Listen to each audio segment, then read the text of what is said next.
बिस्मिल्लाहिर्रहमानिर्रहीम। एक अहम मसला है ख़वातीन के हवाले से, और वो मसला ये है कि जब ख़वातीन हज के लिए या उम्रा के लिए जाती हैं तो उनकी ये ख्वाहिश होती है कि अब ये जिस चीज़ के लिए हम गई हैं, खुसूसन हज के अय्याम में ज़्यादा होता है कि हम उन दिनों के अंदर जो मनासिक हैं उनको अच्छे अंदाज से पूरे कर सकें, और उस दौरान जो एक तभी उनका तकाजा होता है यानी हैज़ का आना, वो हमें ना आए और उससे हम बच सकें। तो अब इसमें शरई तौर के ऊपर क्या रहनुमाई हो सकती है?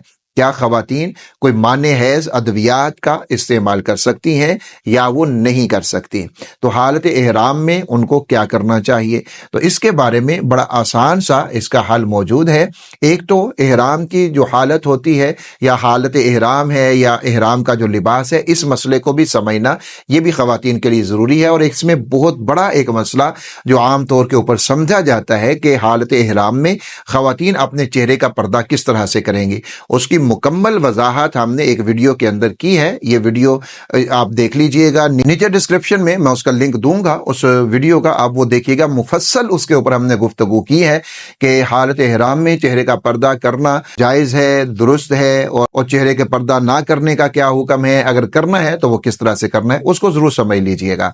अब यहाँ पर जो चीज़ हमारे काबिल ज़िक्र है वो ये है कि हालत एहराम में ख़वातीन माने हैज़ अद्वियात का इस्तेमाल कर सकती हैं या नहीं कर सकती।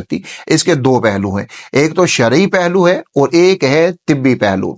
दोनों चीजों का हमें समझना जरूरी है। शरई पहलू की तरफ अगर हम जाएं तो ऐसी कोई भी अद्वियात बिल्कुल इस्तेमाल की जा सकती हैं कि जिनसे हैज को रोका जा सके और उन दिनों के अंदर हैज ना आए, और ख़वातीन जो मनासिक हैं उनको अच्छे अंदाज से वो पूरा कर सकें। ये शरई तौर के ऊपर इसकी इजाजत है। अब इसका दूसरा पहलू जो है वो तिब्बी पहलू है कि क्या ये एक ऐसी चीज जो कुदरती है, जो अल्लाह रब्बुल इज्जत ने एक निज़ाम को बना रखा है, अब उस खातून की तिब्बी हालत कैसी है, और क्या उसके लिए ये जो माने हैज की जो अद्वियात हैं उनका इस्तेमाल करना, क्या ये उसके लिए दुरुस्त है कि वो इन अद्वियात को इस्तेमाल कर सकती है तिब्बी तौर के ऊपर या नहीं कर सकती? तो उसके लिए बेहतरीन चीज ये होती है कि आप अपनी किसी भी एक सीनियर अच्छे काबिल तबीब और लेडी डॉक्टर से आप मशवरा करें, और वो जो मेडिसिन आपको रिकमेंड करे, ऐसे ही आप सर्च करके या नेट से देखकर कोई भी मेडिसिन इस काम के लिए बिल्कुल भी इस्तेमाल ना करें।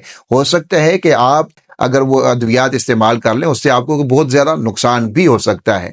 तो इसलिए आप किसी अच्छे तबीब से, अच्छी डॉक्टर से आप रहनुमाई लें, अपना मुआयना करवाएं, तिब्बी मुआयना करवाएं, और फिर वो जो मेडिसिन आपको रिकमेंड करे उस मेडिसिन को उनकी हिदायत के मुताबिक और जितने दिन वो कहें उतने दिन आप इस्तेमाल करेंगे, तो फिर आपको फायदा भी होगा और नुकसान भी किसी तरह का आपको नहीं उठाना पड़ेगा।